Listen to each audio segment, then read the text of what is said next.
안녕하세요. 다시 아비스웅에 오신 걸 환영합니다. 오늘은 두 남성이 동굴을 탐험하다 겪게 된 실화에 대해 이야기해보려 합니다. 처음엔 단순한 호기심처럼 보였던 그들의 행동은 결국 그중 한 사람에게 결코 잊을 수 없는 비극적인 결말을 안겨주게 됩니다.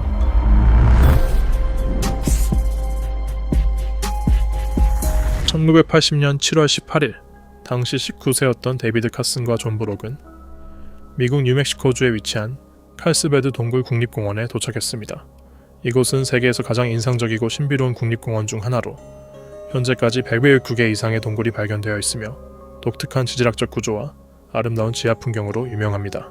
일반적인 동굴은 이산화탄소와 물의 작용으로 형성되지만 칼스베드 동굴은 석유에서 나온 가스와 지하수가 만나 생긴 황산 작용으로 만들어졌습니다. 이 특별한 형성 과정은 레추기아 동굴에서 볼 수 있는 석고, 촛대와 같은 희귀하고 웅장한 구조물을 만들어냈습니다. 일부는 길이가 6m에 이르기도 합니다. 카슨과 브록은 타고난 모험가였습니다. 남들이 두려워하는 곳을 기꺼이 탐험하려는 열정이 있었죠. 그날 오후 두 사람은 국립공원으로 가기 전 근처 술집에서 몇 잔의 맥주를 마시며 기분을 띄웠습니다. 모험을 더욱 자극하는 행동이었죠. 그들이 방문자 센터에 도착했을 때는 이미 폐장 시간이 가까웠고 대부분의 관광객은 돌아가는 중이었습니다. 그러나 이들에게 정해진 코스는 관심밖이었습니다. 그들은 지도에 없는 길, 출입이 제한된 구역 너머를 보고 싶어 했습니다. 동굴 입구에 다다랐을 때 마지막 남은 관광객 그룹이 밖으로 나오는 모습을 보았습니다. 해는 지고 있었고 운영 시간도 거의 끝나가고 있었지만 두 사람은 여전히 주트레이를 따라 안쪽으로 들어갔습니다. 그들은 극장홀이라 불리는 넓은 공간에 도착했습니다. 이곳엔 두꺼운 체인이 지나가는 입구를 막고 있었고 그 옆엔 이 체인 너머로 진입 금지라는 문구가 적힌 경고판이 있었습니다. 대부분의 사람이라면 여기서 발길을 돌렸겠지만 이 경고는 오히려 그들에게는 자극이 되었습니다. 알코올과 모험심이 이성을 덮었습니다. 주변에 아무도 없는 것을 확인한 뒤 그들은 체인을 넘고 조명이 설치된 구간을 벗어나 완전한 어둠 속으로 들어갔습니다. 깊어질수록 동굴 속 공기는 차가워졌고 정적 속에서 긴장감이 감돌았습니다. 카스는 손전등을 들고 앞장섰지만 빛은 거의 닿지 않아 시야는 극히 제한적이었습니다. 그 깊고 고요한 공간 속에서 그들은 처음으로 인간의 손길이 닿지 않은 세계의 무게를 체감했습니다. 들리는 소리는 자신들의 발걸음 소리뿐. 술에 취한 그들은 조심하려 노력했지만 몸의 반응은 그리 민첩하지 않았습니다. 얼마 지나지 않아 그들은 자물쇠가 채워진 문 앞에 멈춰 섰습니다. 이 문은 위험 지역으로의 진입을 막기 위해 설치된 것이었습니다. 대부분의 사람이라면 여기서 탐험을 중단했겠지만 이 둘은 또 한 번 경고를 무시했습니다. 주위를 살펴보던 그들은 길 위쪽에 좁고 미끄러운 바위턱을 발견했습니다. 그 길로 돌아가면 지나갈 수 있을지도 모른다 라고 생각했죠. 하지만 그 길은 박쥐 배설물로 인해 미끄럽고 표면이 고르지 않았습니다. 카슨이 먼저 올라가 손전등을 들고 조심스럽게 이동했고 브록이 뒤를 따랐습니다. 발 아래는 깊이를 알 수 없는 암흑뿐이었습니다. 발을 디딜 때마다 균형을 유지하는 것이 힘들었고 한 발 한 발이 위태로웠습니다. 하지만 그들은 희귀한 장소를 목전에 두고 있다는 생각에 멈추지 않았습니다. 밤 10시경 카슨이 좁은 바위턱을 걷다가 느슨한 돌에 발이 미끄러졌습니다. 그는 균형을 잃고 12m 가까이 아래로 추락했습니다. 떨어진 충격 소리는 동굴 속 정적을 깨뜨렸고 브록은 그대로 얼어붙었습니다. 손전등이 떨려 빛도 흔들렸습니다. 바닥에 떨어진 카스는 돌무더기 사이에 누워 있었고 고요함은 그의 고통스러운 비명으로 바뀌었습니다. 브록은 충격 속에서도 바로 아래로 내려갔습니다.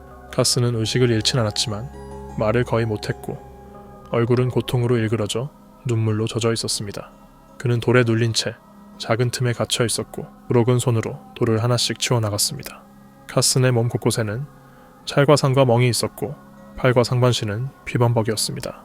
하지만 브록을 가장 놀라게 한 것은 그의 다리였습니다. 다리는 기형적으로 꺾인 상태였고 전혀 움직이지 않았습니다. 브록은 도움을 청하러 나갈지 친구를 홀로 둘지 사이에서 갈등했지만 더 이상 머뭇거릴 시간이 없었습니다. 결국 그는 동굴 밖으로 향하기 시작했고 온 힘을 다해 길을 되짚어 나왔습니다. 몇 시간이 지나서야 겨우 동굴 바깥으로 빠져나왔고 숨을 제대로 쉴 힘조차 없었습니다. 그는 방문자 센터에 도착하자마자 국립공원 관리인 존 맥러플린에게 사고 상황을 알렸고 맥러플린은 곧바로 전문 구조팀을 호출했습니다. 시간이 생명이었기 때문입니다. 1시간도 안 돼 구조팀이 장비를 들고 도착했고 현장에 도착하자마자 구조 계획을 수립했습니다. 가장 먼저 한 일은 카슨의 척추를 안정적으로 고정해 이동 중 더 큰 부상이 생기지 않도록 하는 것이었습니다. 구조 작업은 매우 조심스럽게 진행됐습니다. 동작 하나하나가 고통을 줄이지 않기 위해 계산되어 있었고 구조팀은 조용한 목소리로 서로 소통하며 협력했습니다.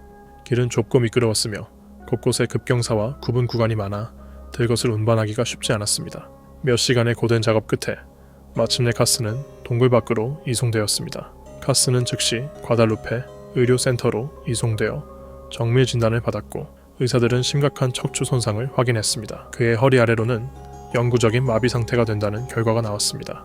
이 소식은 카슨뿐 아니라 그의 가족, 친구들, 그리고 국립공원 측에도 큰 충격이었습니다. 그들은 전례 없는 사고를 처음 마주한 것이었습니다. 이번 사고는 무분별한 탐험과 음주, 그리고 안전규칙 무시에 대한 중요한 경고가 되었습니다. 동굴 탐사 전문가들은 반복해서 강조해왔습니다. 동굴은 충분한 경험과 장비 없이 접근해서는 안 되는 매우 위험한 환경이라는 것을요. 이 사건 이후 공원 측은 보안 조치를 한층 강화했습니다. 더 튼튼한 방책이 설치되었고 경고판도 더 눈에 띄게 바뀌었으며 제한구역에 대한 순찰이 자주 이뤄지기 시작했습니다. 또한 방문자들에게 안전수칙을 교육하는 캠페인도 시작되었습니다. 이 사건은 칼스베드 동굴 국립공원 역사에 길이 남을 전환점이 되었으며 무모한 선택이 불러올 수 있는 대가를 상기시키는 교훈으로 남게 되었습니다. 시간이 흐른 지금도 그날의 기억은 여전히 생생합니다. 카슨과 브록 역시 다시는 예전과 같을 수 없었습니다. 단순한 스릴을 쫓던 탐험은 결국 모두에게 깊은 상처를 남긴 채 끝나고 말았습니다.